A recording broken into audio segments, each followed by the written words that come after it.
East Hampton Town Board, we are live streaming and recording. Thank you. Thank you, LTV. Good morning, everyone, and welcome to the East Hampton Town Board work session of Tuesday, June 3rd, 2025. Carol, if you could please read the roll call. Councilmember Flight. Present. Councilmember Lease. Present. Councilmember Rogers. Present. Councilmember Calder Piedmont. Present. Supervisor Burke Gonzalez. Present. We could all stand for the Pledge of Allegiance.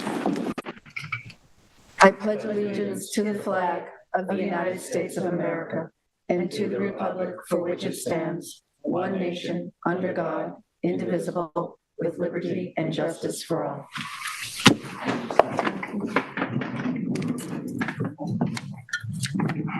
So this morning, we opened the meeting with public portion, and we ask you folks to kindly keep their comments to 3 minutes. And then that is followed by, we have 5 topics on the agenda. The first is bids with Jeannie Carrozza. Then we're going to be getting an overview from Stony Brook Medicine by Dr. William Wertheim and his team from Stony Brook. And then that is followed by a discussion of 3 different urban renewal map modifications that our Senior Assistant Town Attorney, Charlie Collins, will take us through. That's followed by liaison reports and then resolutions. So first we'll start with public portion. And Carol, is there anyone signed up? David, you'd like to address the board? Yes, thank you. Welcome, David.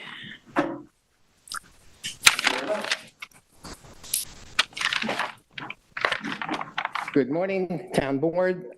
First, by way of, I am David Boot. I live in the Springs, and by way of full disclosure, I reside on a road that is within the old filed map study plan. So since we've moved here in 2001, I have been very conscious of anything that the Town Board does with regard to old filed map roads.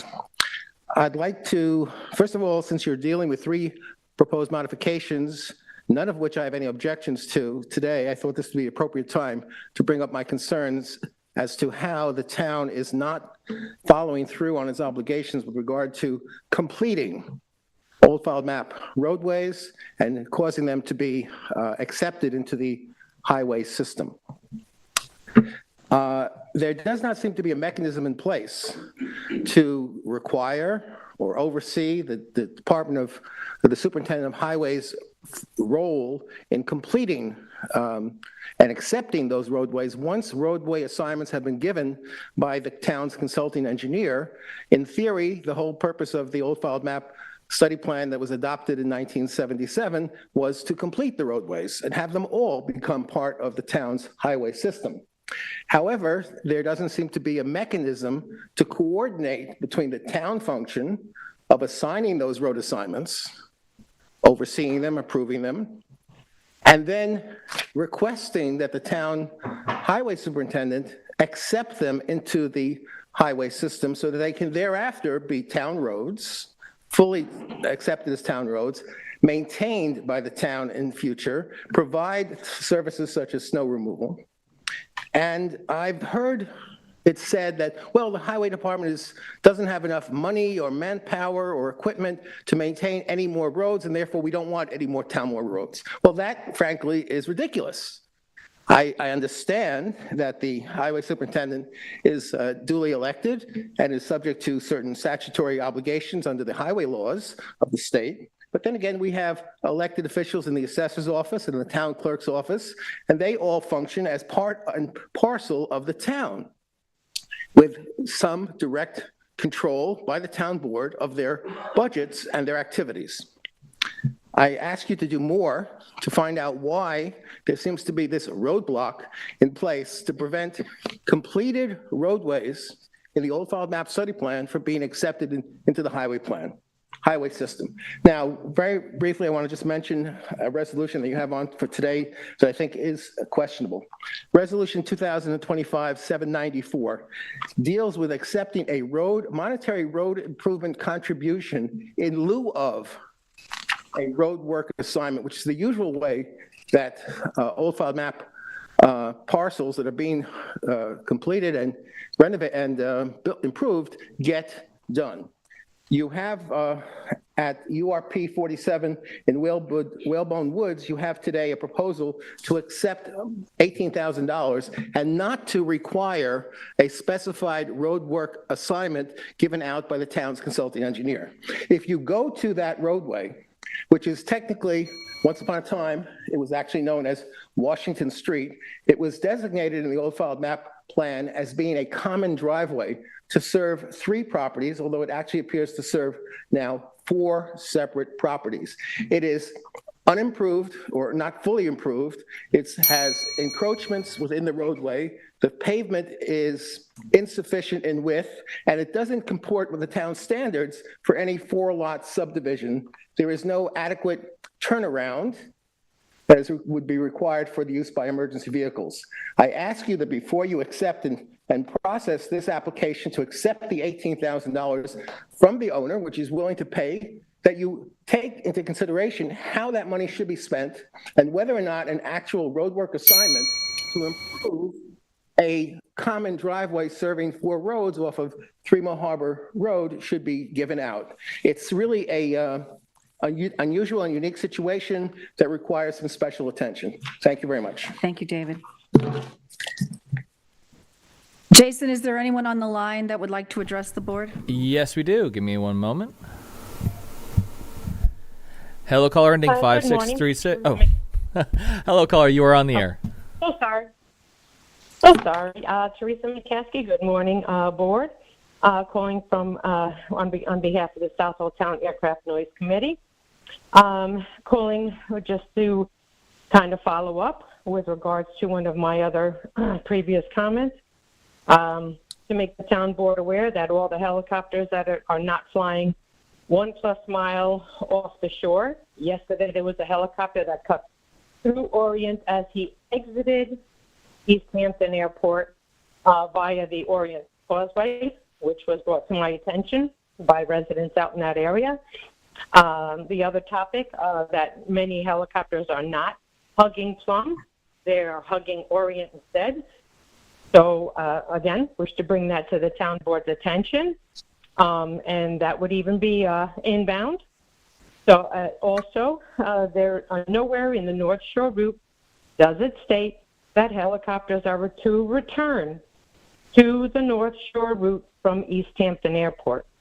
The South Shore route is the closest route and must be utilized to the maximum. One other sore subject here is the seaplanes. They are mostly primarily contracted with Blade, and it's very visible on Blade's website that they are contracting with seaplanes. And we have the Kodiak seaplane, which is absolutely a horrific pilot and is completely disrespectful to everyone on land. We also have 115 PJ that likes to come through the North Fork. We also have 382 TA Tropic Air, which has other seaplanes as well. They wish to continue to cut through the North Fork and over our neighbors in Southampton upon their arrival and actually departure for Southampton to East Hampton Airport. They barrel over the North Fork with no quote-unquote water routes being followed, which they should be utilizing, again, the South Shore route. The South Shore route must be utilized to the maximum, not the minimum, with routes over East Hampton and not over our neighbors in Southampton, which are enduring substantial and unnecessary air traffic from East Hampton. The airport continues to be a major problem, a polluting problem, and reaching out to the town board to make you aware of how some pilots are flying, and to please address Blade accordingly, and to not give in to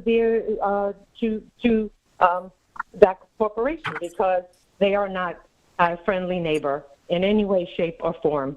And it is perfectly visible with the noise complaints that are submitted in New York City as well from these operators.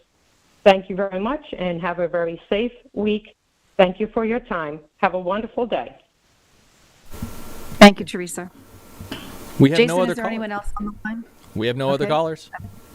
All right, thank you. I'm just going to say one more time in the main meeting room. Is there anyone that would like to address the board? All right, so we're going to move on to topics. First up is bids with Jeannie Carrozza. Welcome, Jeannie. Good morning, everyone. First, we have a few acceptances. The first acceptance is for the surplus oyster seed sale for 2025. East Hampton Oyster Company is the apparent high bidder in the 3.3 millimeter category at $23 per 1,000. And for the 5/16 inches, apparent high bidder is Long Island Shellfish at $40.10 per 1,000. Next is the sanitation bulk storage pre-engineered lean-to. Carter Mellons is the apparent low bidder for that in the amount of $1,953,000. Next is the electronic equipment replacement on a Marine Patrol vessel. Hampton Navigation is the apparent low bidder for that. The amount is $42,634. We're rejecting a bid for the mobile food concessions for Select Town Beaches, no bidders. And several notices coming up. We have Peach Farm house renovations, second house road raising, Trommel for sanitation, and next week, food service and kitchenware items for human services, and also supply and delivery of food. And dependent upon samples to be received for the bid we did for the town newsletter, might have another resolution on for Thursday. Great. Thank you, Jeannie. Any questions for Jeannie? No. Thanks. Okay, so next up, we have the Stony Brook Medicine Overview and Dr. William Wertheim. We're so grateful to have you here. We met a couple of months ago and talked about Stony Brook coming and making a presentation, and we're really grateful that your whole team found the time to come today, so thank you. Well, thank you so much for having me and inviting me to speak to the town board. My name is William Wertheim, or Bill Wertheim. I'm the Executive Vice President of Stony Brook Medicine. I have with me a cadre of people. So we have Dr. Todd Griffin, who is the Vice President for Clinical Services. We have Emily Masteller, who's the CAO of Stony Brook Southampton Hospital. We also have Carl Mills, our Director of New York State Government Relations, Barbara Jo Howard, who is our lead for marketing communications for Stony Brook Southampton Hospital, and Mike Ahrens, who is my Chief of Staff. So that is my crew. I'm going to talk a little bit about sort of an overview of Stony Brook Medicine and who we are, and then dive into further about Stony Brook Southampton Hospital, how we're trying to increase and improve healthcare access on the South Fork, and then in particular, some of the outreach we're doing in the town of East Hampton. And I think you all have the slides in front of you. So, we have an integrated mission, obviously healthcare delivery, but also education and research. We are an academic health system. We view ourselves as the prime health system and prime caregiver for Suffolk County. We take care of everybody from those from well-heeled backgrounds to the marginalized and the people who have nowhere else to turn. We're also take very seriously our education mission. For us, we think it's very important to train our students and our trainees in how they need to be practicing in the 21st century. And we have 5 health science schools and many postgraduate training programs in many specialties. And finally, research, we think, is integral to the delivery of healthcare. If we want to continue to advance and continue to make diseases which may currently be fatal or really damaging to people, we want to minimize that impact. We want to make them things that either can be cured or can be lived with. We have to be able to continue to engage in research and provide the benefits of that research to all of our patients. So there's almost 3 million people in Long Island, including Nassau and Suffolk counties. Our network spans over 1,400 physicians in about 150 different specialties. And we have 4 hospitals, as you know. which you'll see in a moment, a skilled nursing facility for veterans, which is right across the street from Stony Brook University Hospital, Cancer Center, Heart Institute, Neurosciences Institute, Trauma Center, and well over 200 ambulatory sites. So in terms of our clinical enterprise, the hospitals, Stony Brook University Hospital is sort of our tertiary quaternary flagship hospital in Stony Brook. It also houses Stony Brook Children's Hospital, which is the only children's hospital in Suffolk County. Stony Brook Southampton Hospital, which I know you all know well, which joined our network in 2017. Stony Brook Eastern Long Island Hospital in Greenport, which joined in 2019, as well as the Long Island State Veterans Home. And the 5 schools we have: the School of Medicine, School of Nursing, School of Health Professions, School of Social Welfare, and School of Dental Medicine. And we also sponsor a program in public health. So, for us, the future of healthcare is not sending everybody to some highly specialized place unless they absolutely need it, but really bringing healthcare into the communities. And that is what we really believe is the way we should be providing care in the future. And that's why I think it's important to talk about the 213 ambulatory sites we have across Suffolk County. We're trying to think about developing our ambulatory healthcare network in what we refer to as a hub and spoke model. So the hubs are multi-specialty, larger buildings where we may actually be able to do procedures, have specialists of a lot of different stripes and a lot of different specialized services, and then have spokes of more primary care delivery that can refer to them. And those are scattered in the way we plan it throughout the county. We have 2 hubs so far from west to east. We have in Comac, a large multi-specialty office building. And just so you know that, this is academic, we are putting some clinical research space in there, and we are also applying to have some procedural and surgical space there. The second one, which we opened 2 summers ago, is in Lake Grove in former Sears building. It's about 175,000 square feet of space. And again, multi-specialty. It's where I see patients, but specialists of all stripes. And then this sort of plan is how we envision continuing to deliver care across all of Suffolk County, the East End, and the South Fork in particular. Stony Brook Medicine has a lot of firsts that we can be proud of. I'm not going to read everything on the list, but I do want to emphasize that, one of the, I think, advantages of Stony Brook Southampton having joined us in 2017 is being able to provide these kinds of services to all the people of the South Fork, which may have been more difficult before. These are the fruits of the research that we do and fruits of the education that we do. And it is manifestation, I think, of our mission to make sure that everybody gets care. And the next 2 slides that you'll see talk about the things that were only happening in Suffolk County at Stony Brook Medicine. Some highlights: the kidney transplantation, bone marrow transplantation, the Children's Hospital, as I mentioned. We are the county's largest provider of LGBTQ healthcare services.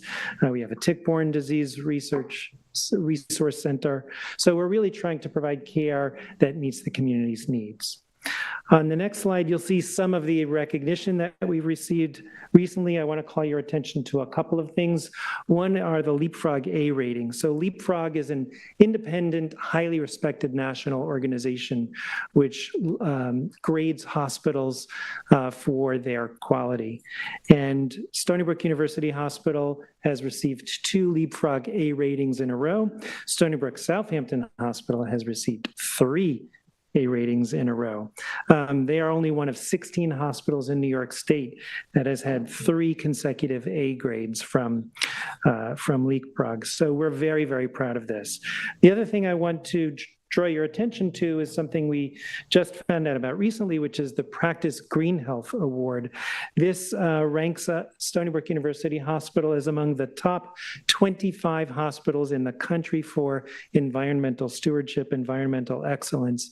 And so under leadership like Carol Gomes, who's our CEO of Stony Brook University Hospital, Emily, the CIO of Stony Brook Southampton, we've made great strides to reduce waste, to limit chemical use, to green our operating rooms so that we reduce our carbon footprint, to limit energy use as much as possible. And again, this is something that I think is central to our ethos as responsible members of the community. So I'd like to turn my attention for a few minutes to Stony Brook Southampton Hospital. As you know, it's been in the community for many, many years. Joined us in 2017. It is really, I think, a full-service community hospital, 120 beds, a lot of discharges, a busy labor and delivery suite. We provide a lot of outpatient services, as you can see. And importantly, it is an employment vehicle. We have a lot of staff, many of whom live in the South Fork, and it is a vehicle for training the future of healthcare. We have 5 different residency programs at Southampton Hospital and train 65 medical residents each year. Again, Stony Brook Southampton Hospital has a lot of resources within the hospital. We have a cardiac catheterization lab. We have outpatient surgical services and inpatient surgical services. It's a primary stroke center. We have the Tick-Borne Disease Research Center, the Ellen Hermanson Breast Center, the Edie Windsor LGBTQ Healthcare Center, et cetera. So there are a lot of services that you can get right here in Southampton. And then, of course, we have access to Stony Brook University Hospital for needs which can't be met there, more tertiary or quaternary needs. And whether that is by ambulance or by helicopter, we can get anybody to the care that they need. I just want to point an example of some of the newer technologies that we're bringing to the community. So one of them is this treatment called Pluvicto, which is very much a cutting-edge treatment for prostate cancer. Stony Brook Southampton Hospital is the only place on the East End where people can get this treatment, which is really, pushing the envelope on prostate cancer treatment. And the other is the robots that we have. You may have heard a lot about surgical robots. What they are is they're sort of both an extension of the surgeon's hands, but also they provide a 3D view of the surgical field so that the surgeon is able to use much more precision, which leads to faster healing, reduced complications. So we have a Da Vinci robot system, which is used more for urologic, gynecologic, and general abdominal surgeries. And we have a Mako robot, which is similar, but is used more for orthopedic surgeries, such as joint replacement. And both of these are extremely powerful tools and help us provide the best possible care right here in the community. I want to talk a little bit about some of the education we're doing within and outreach we're doing in East Hampton. It's important to us to work with local organizations such as the Chambers of Commerce, Guildhall, OLA, the East Hampton Senior Center, and others. For us, this is a combination of preventive care and education about some of the common conditions that people need to know about. Some of the things we do, and this is not meant to be an exhaustive list, but we have wellness content on LTV. We have Zoom talks to the library featuring Stony Brook medicine experts on women's heart health, weight loss medications and surgery, breastfeeding, etc. We have fall prevention programs and Tai Chi for arthritis at the East Hampton Senior Center. And importantly, we're going to have on July 14th at the Southampton Arts Center a community town hall where people can come in and get health screening. They can get demonstration of some of the robotic technology, which is always fun, information tables about the Cancer Center, the Breast Center, et cetera. So I think it'll be a lot of fun, and I hope all of you can join us there. So what else are we doing to improve healthcare access specifically on the South Fork? So these are our current locations on this map where we have ambulatory locations. We are actively looking at more locations all the time, but as you see on the next slide, our big splashy new location is right next door, the East Hampton Emergency Department. You can see some of the details about what's inside the building. What it doesn't capture is actually how beautiful and highly functional medically that building is, which I think is a tremendous credit to everybody who was involved in the design. I want to thank you, Supervisor Burke-Gonzalez, and this whole board for all of the support that you showed to make this project happen. You know how hard it is to get emergency care in East Hampton and Montauk, and try to get all the way to Southampton, particularly Councilmember Flight as an EMT. I know you know how challenging this has been, so we were very excited to be able to do this and serve the needs of the community. I also want to say thank you because last week was EMS week, so thank you. This was a group project, a team effort. There were a lot of people who were involved in making it happen. We've had tremendous support from our New York State elected officials, such as Senator Palumbo, Assemblyman Schiavone. The governor's office has been extremely supportive of this as well. Our prior state legislators, particularly Fred Thiel and Ken Lavelle, who helped secure that initial funding for the project and probably helped sketch out the project on a napkin. They were really instrumental in this. But this is also a community effort. Residents of East Hampton came together and pooled their resources and their energy and their wisdom to make this happen. The community has funded this. Southampton Hospital Association has funded this, and it's just a tremendous success. Since we opened on the 22nd, we've seen more than 230 patients in a week. We're averaging 40 patients in a day. It just underscores how much this facility has been needed over the last so many years. We do have a little video, and I'm not sure, is that going to play? Yeah, we just have to stop the presentation for a moment, and I will play it right now. And in 3, 2. Stony Brook Medicine is committed to expanding access to high-quality health care throughout the East End. We are thrilled to partner with the community and with the Southampton Hospital Association to provide outstanding emergency care close to home. The new Stony Brook East Hampton Emergency Department, along with the Phillips Family Cancer Center in Southampton, are evidence of our dedication as we advance the future of healthcare right here on the South Fork. Welcome to the Stony Brook East Hampton Emergency Department. Conveniently located at 400 Pantego Place, this facility provides emergency care and health services, delivering exceptional care and advanced clinical diagnostics when and where you, your family, friends, neighbors, and visitors need it the most. The Stony Brook East Hampton Emergency Department is staffed by Stony Brook Medicine board-certified emergency room physicians, as well as nurses, laboratory technicians, radiology and imaging techs, patient access registrars, EMS, and pharmacists. This off-campus emergency department has a dedicated resuscitation room, cardiac monitoring capability in every exam room, fast-track treatment rooms for general patients, as well as pediatric, obstetrics, gynecology, and ophthalmology patients. 2 isolation rooms, a laboratory, advanced clinical diagnostics and imaging, including an MRI, CT, ultrasound, and X-ray for emergent and non-emergent patients, and, if necessary, an ambulance for hospital transport, all right here on site. This is truly a vital step forward in making high-quality healthcare more accessible for everyone who calls this special place home. The new emergency department will provide access to essential care to our community in minutes rather than hours. When it's an emergency, you need immediate care. Our team of Stony Brook Medicine specialists are only minutes away, Standing by to provide the quality care you need right here where you live, Work, and play. The Southampton Hospital Association is grateful to the donors whose generosity, along with a $10 million New York State grant, have made the Stony Brook East Hampton Emergency Department a reality.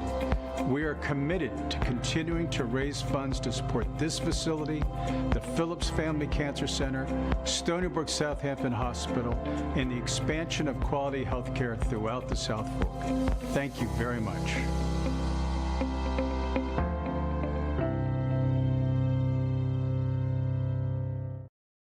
And you're back. But if you do, it's a great place. We are doing other things, of course, to expand our services. In the last year, we've recruited 12 new physicians who've started working on the South Fork, as well as two physician assistants. And we have active recruitments going on in 7 or 8 different specialties currently. So our aim is to really make sure that we're able to meet the healthcare needs of all of the people on the South Fork and all of the communities on the South Fork. Another thing that we've been doing that I think is very important is our care initiative for the school districts in the South Fork. We're partnering with a number of school districts in the area to provide behavioral health services. This, as you know, is a critical need for our schools, as this has become a growing problem amongst students. And we are, very happy to be able to provide that service and do so in a fashion that the school districts can afford and be a resource to all of the students and the parents. We hope to be able to expand those services into things like orthopedics, sports medicine, athletic training, and general pediatric and adolescent care as the districts find that is helpful to them. So I think there are a lot of benefits to being in an academic health system. One of the things that we really didn't touch upon is our educational footprint on the Southampton campus. The School of Health Professions, which has, as you see, these multiple different specialties within the school, has the largest footprint of any academic unit at Southampton campus. In particular, the speech and language pathology, but also physical therapy and occupational therapy are there, and we're thinking about ways that we can expand those programs so we can train the healthcare workforce that we need, but in particular, train a healthcare workforce that is familiar with the South Fork and is interested in, we hope, staying in the South Fork. So I think that too is very important. And as I said, we do also have medical residency training programs at Stony Brook Southampton Hospital. And I can tell you, we've had those programs. They were actually started before Southampton joined Stony Brook Medicine, but it's continued and grown under this relationship with Stony Brook Medicine. And many of those doctors are the doctors who have stayed here in practice, again, serving the healthcare needs of the community. So I think that's my last slide. Happy to take any questions, and I thank you again for the opportunity to speak. Thank you, Dr. Wertheim. Board members have questions and comments? Yeah, I mean, well, firstly, from an EMS perspective, thank you. I think, all our districts out here have a very strong relationship with Stony Brook Hospital, and, it's not perfect, nor will it ever be perfect. Needs and wants out here change, and I think you do an excellent job in addressing that on a need basis. I do really appreciate how you've called out the work you're doing with the schools. That is something that's definitively been called out to us on numerous fronts, that, there is definitely a mental health crisis going on with a lot of the youth in America today. So, I know there's been challenges in hiring people in that realm out here. The town does offer some services through Family Service League, et cetera. But the more investment in that area, I think the more this area will benefit as a community as a whole. I think needs will continue to evolve as and how we can be helpful. Please always do feel free to reach out. The last thing I will say, one thing you didn't mention, you have one person over there who I really do think is exceptional with regards to your emergency preparedness planning, Frank Milzer. Every time I've interacted with him, I can't tell you how impressed I've been with the level of detail and research he does into his organization. So kudos to that. Thank you. Thank you, and I will relay your appreciation to Frank. So I'll add to it. So I want to thank Dr. Griffin and Emily for coming out to the Montauk CAC last night or even over the last couple of years. We're on a prominence in Montauk. Tom lives there. I'm out there all the time. My wife is in healthcare out there also. You answered the questions to the residents' needs in a way that they needed to hear a couple of years ago, and specifically last night about the ER. Tom as an EMT, there was others there. They said it was transformative in the changes. 16 and a half minutes to get to Montauk to the new emergency department instead of 3 hours off your life, 3 hours out of your day to go to Southampton and back. I was born in Southampton Hospital. All my kids were also. I think one of the things that we don't really recognize is that I love this stat. I use it in trivia. Suffolk County's population's a little over 1.5 million. That is larger than 11 U.S. states. Stony Brook Medicine is treating a population in just Suffolk County that is larger than 11 U.S. states. So kudos to you and your team for doing so. That's impressive to me. And you're doing it very well.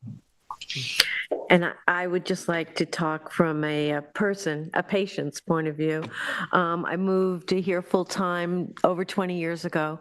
So I've watched the evolution of Stony Brook Southampton happen and all of your health services across the South Fork. And as someone who represents someone who goes to your doctors and goes to your walk-ins and has been in your emergency room, I can't express how important it is and how wonderful the care is there and professional and up to date. So it's, for us in a geographically isolated location, this is not hyperbole. It's a lifesaver. So I thank you so much for coming to the East End and developing all these programs. The emergency room in East Hampton is a dream come true, and that goes beyond my own personal feelings to the feeling of concern that I have for everyone that lives out here or vacations out here. Knowing that that is just over there is literally a dream come true. So thank you all for your dedication to health services on the East End.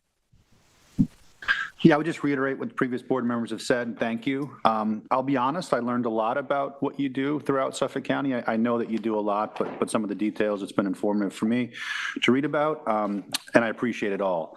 I do know a little more about the project, the emergency room in East Hampton, and as I was able to say to you personally before this meeting, I've heard nothing but appreciation and positive things from the community. I think it's a very necessary place, and predecessors on this board before I was here, I think, worked with you all to make that happen, and it's just a real asset for East Hampton, and that's recognized again by every community member I've spoken to. So thank you, and it was a very pleasant surprise to see you open one day when I thought it was still delayed. So welcome, and thanks for your commitment to East Hampton and all of Suffolk County.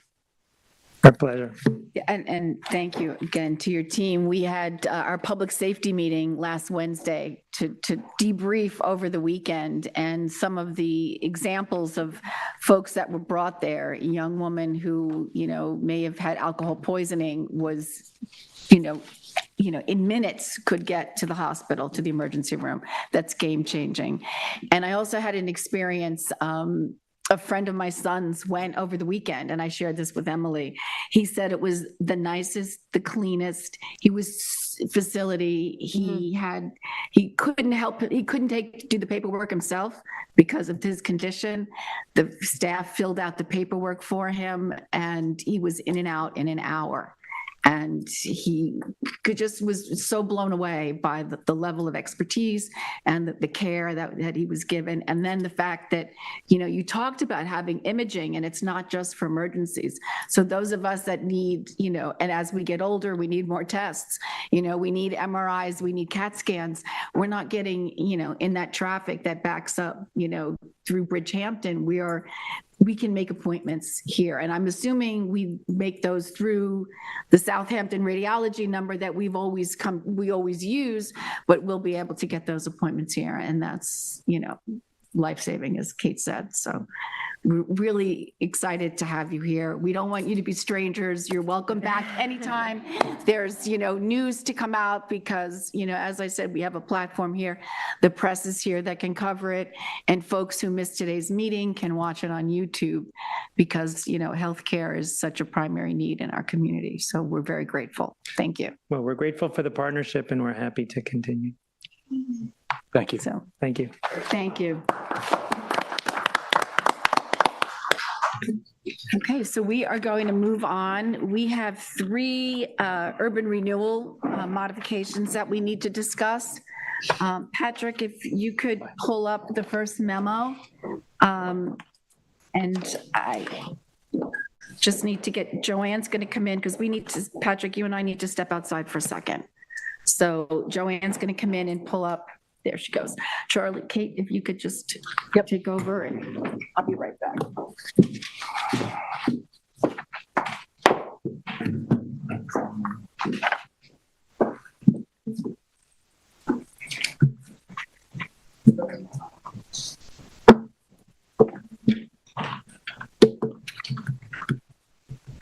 Hi, Charlie. Hey. Hi, Charlie.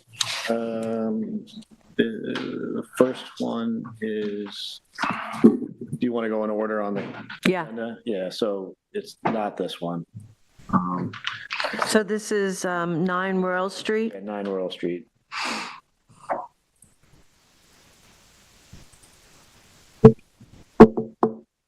Okay, so this is a modification of urban renewal map. Could you just pull that mic a little closer? It's urban renewal map 501, sheet EH-17. It's lots 4 and 6 in the urban renewal map. This is the existing current map. You can see 4 has developed and 6 is not developed. If you want to go to the, I don't know, proposed, I think is next, should be. The next page. Yeah, so now the proposed is to take those lots 1 and 2 from 6 and incorporate them into 4. Lot 6 is still vacant. Nothing else will change about lot 6. This has already been approved by the planning board. It's actually already been approved by the county. The tax map has already changed. This is just to clean it up on our end. It's really more of a paperwork thing than anything else as far as I'm concerned. And yeah, engineer had no problem with it. Planning board had no problem with it. They approved it. Yep. Anybody have any questions about this lot line modification? I do not. You good? I don't, I'm supportive. Okay. Thanks, Charlie. Next. The next one is the 37 and 38. Yes. So this one is, this is in Springs. It's a little sideways there, but it's okay. It's map 499, section 1, Kingstown Park, SP-2-2. So lots 99E and 110 there. As you can see, they take access to 19th Street, where those little cutouts are on the corners of the properties. And their proposal is to amend the map slightly to basically square off those corners and to allow them to abandon a bigger section. They already abandoned a section of 19th Street into their lots, and this would just allow them to abandon a slightly more and would kind of square off the property lines. No, nothing. Yeah, engineer had no problem with it. Planning board had no problem with it. Can you just go one more forward, Joanne, if you don't mind, to what the request is? That's the squaring off. Yeah. It's more for driveway access. Yeah, it won't change anything. They're still going to take driveway access in the same place. It just allows the lot to be slightly larger in terms of area, square footage. Any questions? I don't know. I think it's a reasonable request. Okey doke. Next. So just in transparency, I live in this area, not on in this map and location. I don't have any bias, and I would like to continue moving forward with this discussion. This next one. Thank you. You are 20 next. Yeah, and then the 120, Harbor Boulevard. So this one is, it's lot number 161 in map number 16, Kingstown Park. This one is the property, that red dot you see on the north there, that's where the property is supposed to take access to Harbor Boulevard. if you go to the next slide, they just proposed to shift that over to Park Street. So to take it off of a less busy street, I think is the idea. And that's the only change, just where the property accesses the roads. And planning board and Yeah, town planning board engineer? engineer. The engineer had one comment that as long as the access is 50 feet from the corner, and that's but everything else, the planning board is fine, engineer is fine with it. That's it. Any comments, questions? All right, thank you so much, Charlie. No problem. Charlie. So Kathy's walking back in the room, and we'll wait to go to liaison reports.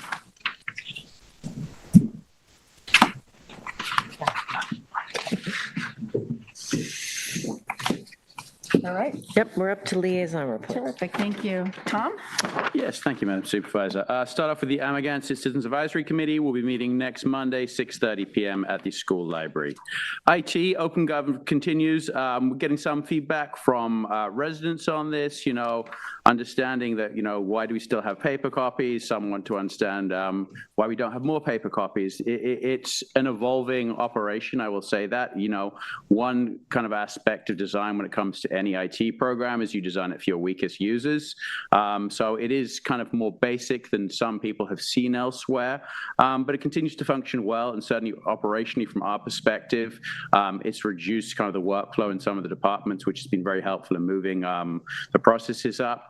I think one thing to emphasize to the public in this is that in order for your application to proceed smoothly, there is definitely an onus on you as the applicant to ensure the information you submit in your application is correct.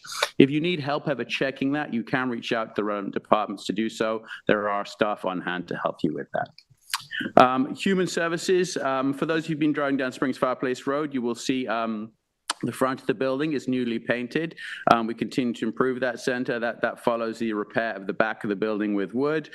Thank you to both the Buildings and Maintenance Department and Isaac for that job. It is looking dramatically improved. I went to visit to this center last Friday, having lunch with some of the residents there. One thing that did come up in conversation with the residents that I will be discussing with the Human Services Director is they do feel that we might want to revisit the decision not to continue adult care. They see that as a growing need in the community, so that's something I'll be discussing going forward. Other things going on, just to let you know, the Ashwog Hall classes are suspended for the summer months as the hall is in high demand during that time. I will be back in September, and to remind people that there is also the art program going on this week with Kate Goldman. Sanitation, as Jeannie Carrozza pointed out, we're just accepting the bid for the new lean-to. The $1.9 million for a lean-to is pretty staggering number for something that structurally is fairly straightforward. Just some concerns with the level of engineering that goes into these things, and whether going forward we as a board kind of want to look at their ways to amend that to have less engineering and lower the potential costs. Other piece on sanitation, just to kind of call out here, is that as with Memorial Day, the recycling centers will be open on the national holiday of Juneteenth. ADU implementation will be meeting on the 12th of this month with the goal of bringing forward the next work session on that topic. East End Fire Commissioners, I was unable to make the meeting last week, but we are working across different fire districts. I met with the Director of Public Works yesterday to discuss the state of the fire roads across the town and what the correct process would be for different fire districts to address getting those repaired. So I will be reaching out to the individual fire districts to understand if they have concerns in their specific districts with their fire roads, and then the Department of Public Works would go out and review that, and as appropriate, the town would then do emergency resolutions to address as needed. It's obviously something that, is critical with increased fire risks out here, so we'll be moving forward with that. Public safety, just a reminder to Montauk residents that the Montauk siren on Industrial Road is currently in the process of being replaced, so that will not be sounding for any major alarms. So reminder for all emergency responders out there to keep your pages on.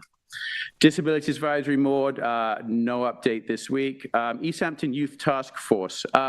Request came through to me from Legislator Welker, from a resident, about the possibility of youth government in the town. The town doesn't currently have a system for youth or high school age kids to get involved with government. So I've been in contact with an East Hampton High School student about possibly bringing some form of that back in, potentially a mock legislature program. Per Legislator Welker's recommendation, I'll also be reading out to Assemblyman Schiavone, who used to run a similar program in Southampton. Anti-bias task force will be meeting June 11th. It's a rather important meeting for all committee members. We're actually going to be discussing whether this committee should continue into 2026, and we'll be reviewing the mission statement and goals of the committee. Arts Council Committee, I want to mention that June 12th, there will be an Artists in Paradise discussion at LTV Studios. It's 6 to 8 p.m. It will be available on LTV afterwards. This is really, again, just discussion of some of the issues that artists are facing in our community at the moment and what different entities, including the town, can do to help secure the future of artists out here. Business Committee, we have a meeting coming up on the 18th. Just via discussions, there's continued concerns with, the speed of process with building department applications. I want to be clear, this is not a criticism in any way of the employees in the department, rather desire to understand what we're changing relating to the process to improve operations. We will be meeting on the 18th, and there will be a topic of discussion. They've asked for to bring forward recommendations for changes in operations to improve the flow of applications through that department. If any members of the public or business wish to join that meeting, please contact my office. Emergency preparedness, still waiting from the emergency preparedness coordinator for the table talk walkthrough, scheduling of the FRES presentation and updates on Red Cross, and specifically a tabletop exercise with regards to hurricanes, and additionally updates to the town's emergency preparedness websites. There is concern, I've raised this before, that, ensuring we have adequate resources in that department to get these things done. So that will be discussion as to what we want to see from the committee, from the emergency preparedness department moving forward. Tick control, from all the medical practitioners out here, the Stony Brook group very correctly mentioned that there is an excellent East End tick resource out here that Stony Brook does provide. For anyone who has questions, they do have a nurse line that you're able to contact should you have any potential symptoms. The number for that is 631-726-8425. You can also go onto their website, which is eastendtickresource.org. They just want to call out, with the high risk going on right now, please adhere to the warnings that are on public trails, and make sure you're following guidance if you are out on the trails or outdoors with regards to permethrin for clothing. The schools, the medical professionals have also asked that we reach out to the schools and ensure they're up to date on all the current guidance as well. For any members of the public who would like additional paper copies of information, there are copies of literature from the East End organization in the main lobby of Town Hall. And then lastly, for the Wildlife Committee, we are scheduling our next meeting to be a walkthrough of the Grassy Hollow Preserve. For the members of the public who don't know about this area, this is a fenced off area of a town reserve. And one of the kind of reasons for fencing it off is to ascertain, what the true impact of the deer is on the undergrowth and the ecosystem out here. So the Wildlife Committee will be going out there to review that and kind of begin to give their feedback on what we might see there. That's everything for me. Yeah, deer exposure. Yeah, good. I'm glad to see that because it's been a couple of years, so see how it goes. Madam Supervisor, so we have some changes to the Montauk Playhouse pickleball for this current month of June. The specific changes that will be outreach by the Parks and Recreation is that there will be resident-only pickleball play for Saturdays and Sundays at the Montauk Playhouse. Any questions or concerns, please contact the Superintendent of Recreation, John Rooney. But it'd be full open play for all individuals during the week, but Saturday and Sundays it would be held to resident only. We want to remind everyone that there is still ongoing marine boating courses happening. Anyone that's got a boat and wants to captain a boat needs a new marine boating verification certification, please contact Tim Treadwell or our Marine Patrol Division to find out where those meetings are. I had conversations with the Army Corps of Engineers this week twice, also with Assemblyman Schiavone. First, the easy one is that the removals of the Army Corps of Engineers crossovers in downtown Montauk are about to go out, but the bid's about to be let, and that's going to be going out and probably be complete. I've requested after Memorial Day, closer to October. The second one was about the dredging project in Montauk, Lake Montauk Harbor on there. That is on full schedule still, as the town has received all the easements that's needed. And that bid is about to be let out, and it's actually online for review right now. So that's all in good flow. I appreciate the Army Corps and their team, and also the state assemblyman for reaching out on that. In Montauk, also, I want to let everyone know there are changes that have started to the train schedule are upcoming. Please make sure that any of your family members or also your staff might be aware of those summer train changes there then too. Last night, we had the Montauk CAC. Again, Emily Massler, the Chief Administrative Officer for Stony Brook Hospital, who was here also, gave a nice presentation. It was a really nice question and answer. They know what's there, but we wanted to have the residents just question and answer those questions. And I appreciate Stony Brook Medicine not just being here today, but also last night and coming to these outreach meetings so willingly, and also with such great information. The aquaculture lease program, which is the Suffolk County Aquaculture Lease Program, there is openings for a public comment period on there, and that public comment period is for some new proposed sites. Please contact the Suffolk County Aquaculture Lease Program for more information on that. Let's see here. As an advisory, there is paving currently happening today at the roundabout area at the intersection of Stephen Hand's Path and also Long Lane. That's going to go all the way up to Cedar Street. Please expect delays in that area and detours, as the paving should be completed by today, and that project's moving forward steadily. And that's all I have. Thank you very much. Thank you, David. Kate? Yes, thank you. The Litter Action Committee met after their presentation here. We had follow-up on whose responsibility it was going to be to contact board members on some of the ideas that they had. They also had a couple of new ideas regarding the issue of dog poop on the beach, and I'd like to remind everybody it's not just enough to put it in a plastic bag. You need to remove it from the beach, whether there's a can there or not. It is your responsibility. Please be responsible community members. So they were talking about maybe a sticker on each of we provide the plastic bags, maybe on that receptacle. That could be a reminder for people that they need to take it with them as well. They're seeing this as becoming a larger and larger problem. And then a number of the ideas that we'll be reaching out to my colleagues on, and some department heads. I am happy to say that the RFP for the Montauk Downtown Coastal Resiliency Grant is attracting a lot of attention. We're going to extend the deadline on that. Folks have been very interactive with Jean Carrozza and her department. So they're being told that there's a brief extension to be able to answer questions, et cetera. The Ditch Plains Dune Restoration Project, I'm happy to report that the DEC has given us a notice of a complete application. That triggers a 90-day comment period, and then we should see the issuance of that permit. That work is on schedule to happen this fall. The Wainscott Citizens Advisory Committee meets this Saturday at 9 a.m. in the chapel. The Sustainability Committee also met, and we talked about a number of topics. First, I want to highlight the work that they're doing through Gloria Frazee on the at-home backyard composting program. That's going to be moving forward, and there'll be more information upcoming. Maybe that's a work session topic as well, as we start out on that program, and how easy it is to compost in your own backyard, completely removing the food waste from the waste stream.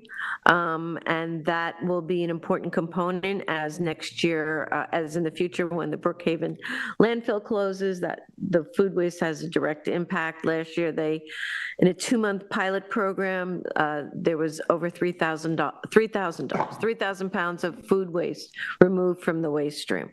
And we'll continue to work on that. The committee is working on a tweak of not a ban, but a tweak of the leaf blower codes in the town. They'll be sending that out to individual board members for comment and then make a recommendation. Kim Shaw told us about a new policy at the state to not replant street trees that die in their jurisdiction. There was a lot of concern about that from the committee, and they'll be reaching out to their assemblyman regarding this new policy. The committee talked about the impacts of Airbnb on sustainability, and not just Airbnb, that's a platform, but short-term rentals through these platforms, and there's now multiple platforms and investment companies and in hotels that are also offering short-term rentals. I'll be bringing that forward in the near future for the community and the town board, and they have a list of sustainability issues, including water use, traffic, et cetera, that they see happening. There are positives and negatives, just like anything else in our community, and we just need to make sure that we have an appropriate balance of both of those issues. Let's see what else I have. I just want to also let folks know that we do require special event permits for special events. If you're having over 50 people at your home, or if the cars cannot fit on your lot, those are just two of the items that trigger the need for a special events permit. Also, if you're having any type of a catered event on town property, if you're planning a wedding ceremony, if you're using any of the parks or public spaces for any type of event, please reach out to Anne Marie Lamprecht at 631-324-2620 for information on what and whether or not you require a special event permit. We're coming into the super high season for special events. They're processing quite a number of them, and we want to make sure that you're not going to be charged any kind of late fees or receive a summons for an event that's not properly permitted. And that is all I have.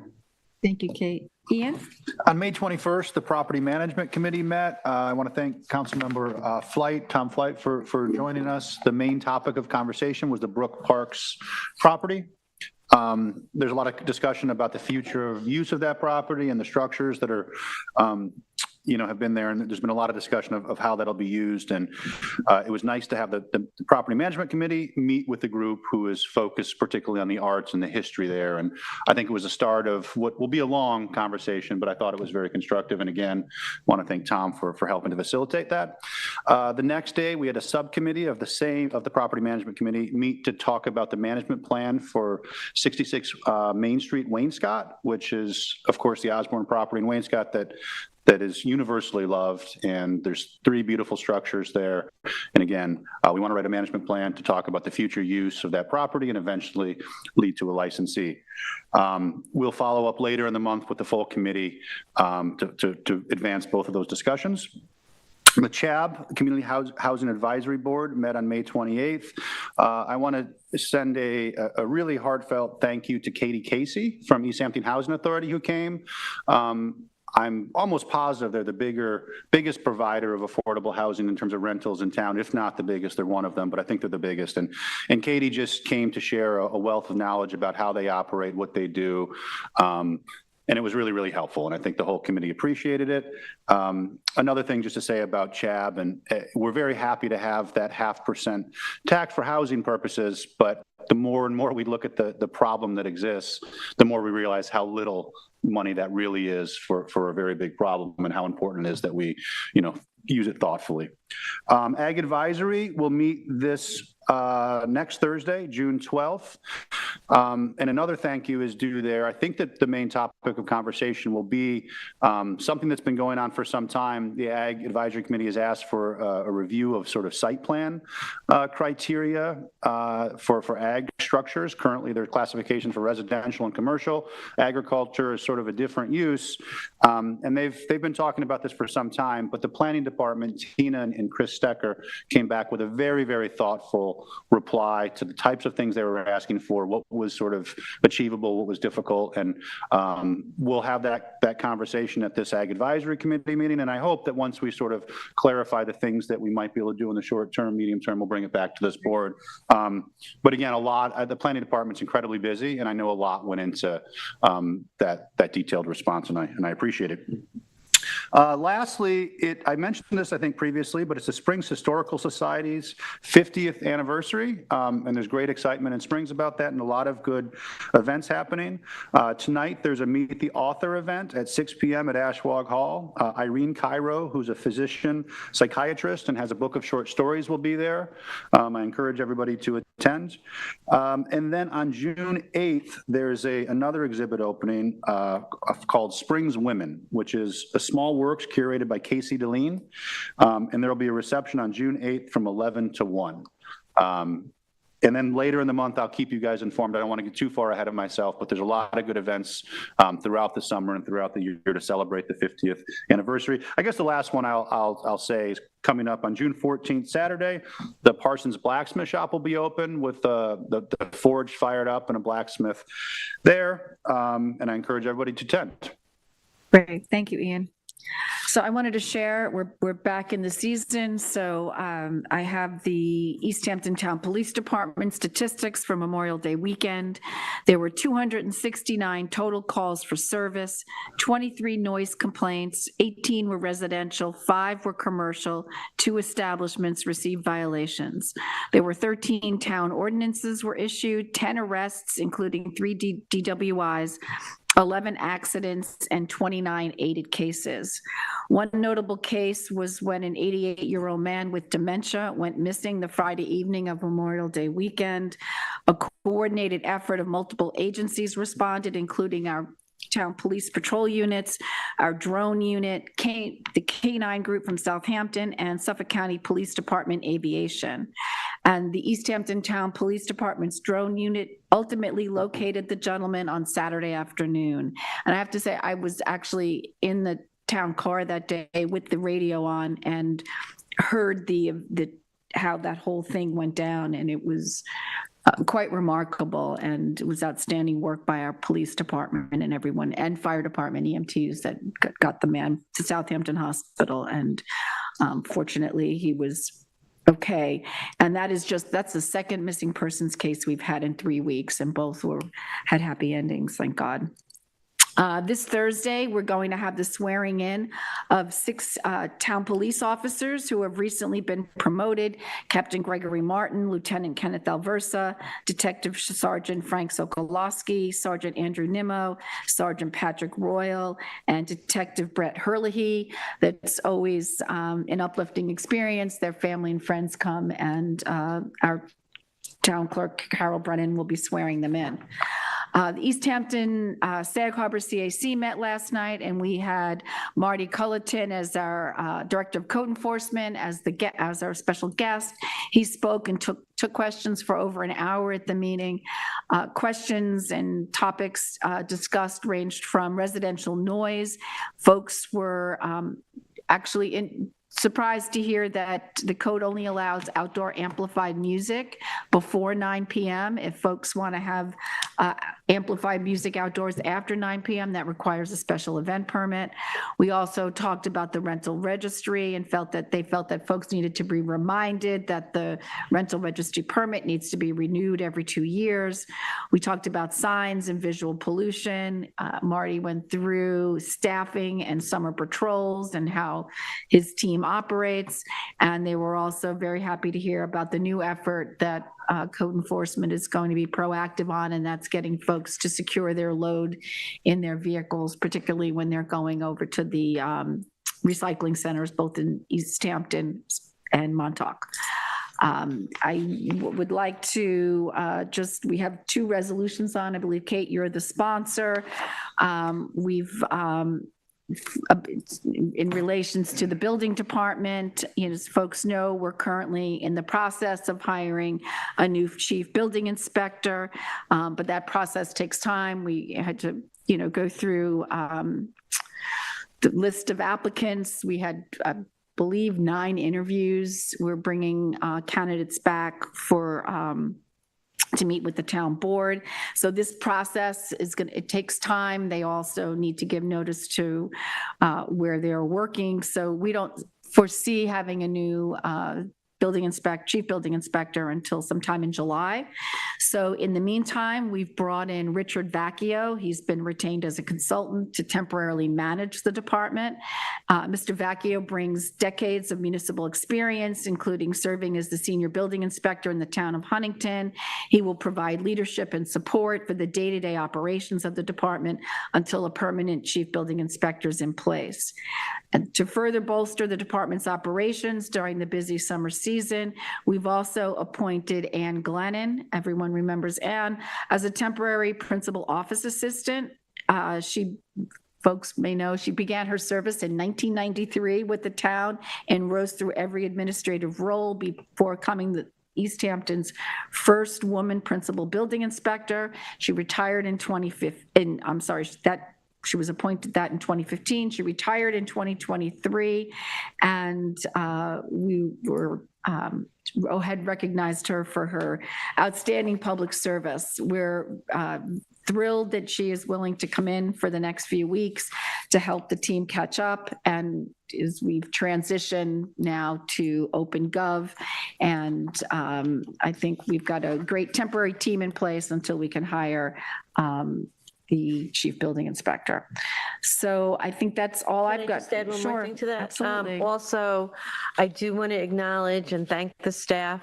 When in the transition to OpenGov, there was a hybrid permit acceptance. You could either do it in a hard copy or you could do it online to give folks time, the necessary time to get used to the system, because when you're entering a building permit, it sounds like it's a one-pager, but as everybody knows, it's plans and engineering plans. They're quite involved applications.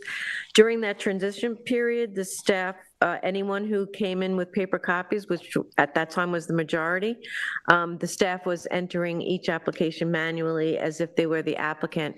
Took up a lot of staff time, and I want to thank them. They actually came in on weekends to be able to accomplish that task. However, now that transition period is over, and all applications as they are in the planning department, code enforcement, and fire marshal's department are OpenGov through the online system. And I just wanted to add that. Great, thank you, Kate. So now we're on to resolutions. Tom, you have the first one. Yes, 2025-789. This is to extend the drawing and painting instruction for classes scheduled June 10th and June 24th at 2 p.m. at a cost to the town not to exceed $200. Second. All in favor? Aye. I'm happy to offer Resolution 2025-790. This is appoint part-time recreational specialist Biddy ball for Derek Miller in the Recreation Department, an hourly rate of $23.40, retroactive to January 11th, 2025. Second. All in favor? Aye. 791 is accept a donation of 2 soccer goals from East Hampton Soccer Stars. The town thanks East Hampton Soccer Stars for the generous donations. We're going to be bringing these 2 goals out to the Montauk playing fields also, just to let everyone know. Great. Second. All in favor? Aye. I have Resolution 792, and this is to appoint temporary principal office assistant in the building department. Resolved that Ann Glennon is hereby appointed to the position of temporary principal office assistant in the building department at the hourly rate of $40, retroactive to June 2nd, and this will go through July 11, 2025. Second. All in favor? Aye. 793 is to appoint temporary office assistant for the town board, Miriam Ramos Martinez. Miriam is a part-time office assistant in the Human Services Department. Her status will be changed from part-time to temporary office assistant, and she will work 40 hours per week to be split between the Human Resources Department and the town board. Resolved, Miriam is hereby appointed to temporary office assistant for the town board for 20 hours a week at the rate of $25.40. And this is for a 90-day period beginning May 7th, 2025 through August 25th, 2025. And just as a note, this is to help process special event permits. Second. All in favor? Aye. Resolution 794 is to accept road improvement contribution from Urban Renewal Parcel 47 in Whalebone Woods. And this, Can I just call for discussion? Sure. So, I mean, Well, second. Mr. Buda had come to the podium and talked about this. I don't know, Charlie, if you can fill us in on some background information, or if this is something we should just move to Thursday and we can get the information. Whalebone Woods, as you guys Could you just talk into the microphone, Charlie? Thank you. Whalebone Woods was developed in the 80s, from my understanding, to be for housing, for, well, affordable housing. The town did the roads. They paved everything, they put the drainage in, they did all of that, instead of the normal process where people go and you develop the roads as the property becomes developed, because the town did it all at once. And now, instead of having people the roads are done, so now the money is just where the town recoups it over time. They're basically towns are getting paid back for work done in the 80s. and that's reflected in the language I'm going to read in the resolution. Okay. Shall I continue? Sure. Okay, a resolution 2025-794, accept road improvement contribution, urban renewal parcel 47, Whalebone Woods. Whereas the area known as Whalebone Woods, an area in which the town developed several single-family affordable housing units, the town undertook to install and complete the improvements of such roads to town specifications. And in lieu of assigning improvement work to those lots not developed by the town accepts payment of funds as contributions towards the town's cost. The amount of such contribution to be determined in accordance with the road improvement unit dictated by the urban renewal map. And this is resolved that the payment set forth is accepted by the town. This is from Unifam LLC, your urban renewal parcel 47 in EH-6-1, which is lots 1 through 5, 80, 18, and 22 in part of Winslow Avenue. And this is in the amount of $18,000. Second. All in favor? Aye. Resolution 795 is to approve hire of subcontractor for the building department. Resolved that Richard Vacchio is hired as subcontractor for the building department at the weekly rate of $2,700 for a term not to exceed 8 weeks. This is effective retroactive to May 28th, 2025. Second. All in favor? Aye. Resolution 796 is to accept proposals for services for 2025 from Cityscape Consultants. The town is required to process applications for wireless telecommunication facilities, and the town planning department processes these applications, requires professional, highly technical services for aspects of the application. Whereas Cityscape Consultants is qualified for the technical aspect of this work, resolved the town hereby enters into an agreement for the services outlined in the Cityscape proposal. They shall be assigned work on an on-call basis and paid in accordance with their fixed rates and fee schedules in the proposal for an amount not to exceed $13,000, and this is effective retroactive to January 1st, 2025. Second. All in favor? Aye. 797 is a budget modification in the building department, whereas $15,000 will be moved from full-time salaries to subcontractor costs in the same amount. Second. All in favor? Aye. Resolution 798 is the approval of various special events for June 2025. The first is the Montauk Historic Society Annual Beacon of Hope at the Lighthouse on Saturday, June 14th, 10 a.m. to 8 a.m. to 10 a.m. And the takedowns as listed. Share the Harvest Farm is going to have the summer solstice to celebrate Share the Harvest Farm and Slow Food East End. This will take place at Share the Harvest Farm. The date is Friday, June 20th, 5 p.m. to 7 p.m. They have a rain date. Saturday, June 21st, 5 p.m. to 7 p.m. The next four special events that I'm going to read all take place at the Art Center at Duck Creek. The first is the Art Center at Duck Creek 2025 exhibition, Carol Saft at the Little Gallery, and this will take place Saturday, June 14th, Saturday, June 14th, Sunday, July 20th, and Thursdays through Sundays, 2 p.m. to 6 p.m. Next is the Art Center at Duck Creek's 2025, the reception for the Carol Saft exhibit. This will take place on Saturday, June 14th, 5 to 7 p.m. Next is the Art Center at Duck Creek 2025 exhibitions, the AC/DC alumni exhibit, and that's not the band, that's the Art Center at Duck Creek. This will take place in the John Little Barn, Saturday, June 14th through Sunday, July 27th, Thursdays and Sundays, 2 p.m. to 6 p.m. Next is the Art Center at Duck Creek 2025 alumni exhibit reception. This will take place on Saturday, June 14th, 5 to 7 p.m. Next is the Art Center at Duck Creek 2025 music series, Little Black Egg and $75 Bill in the John Little Barn. This will take place Saturday, June 14th through Sunday, July 27th, Thursdays through Sundays, 2 p.m., 6 p.m. The rain date is Sunday, June 22nd, 6 p.m. to 8 p.m. Next is the Montauk Artists Association Art Show on the Green. This takes place on the Village Green. This will happen Friday, June 27th through Sunday, June 29th, 12 p.m. to 5 p.m. There's no rain date.